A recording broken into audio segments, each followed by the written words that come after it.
This video will show you how to turn off age restriction on TikTok. You're going to start by clicking on the profile button in the bottom right corner of the screen. Next, tap the menu button in the top right corner of the screen, and then tap Settings and Privacy.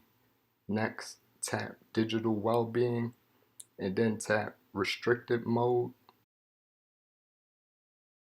Next, tap the Turn Off button, and then enter your passcode. Enter your passcode again, and then tap Next.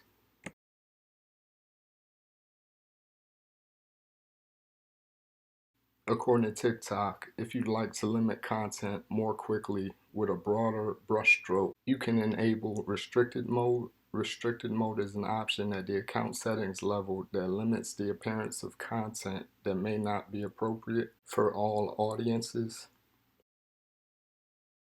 Restricted mode can always be turned off by the person who enabled it to begin with.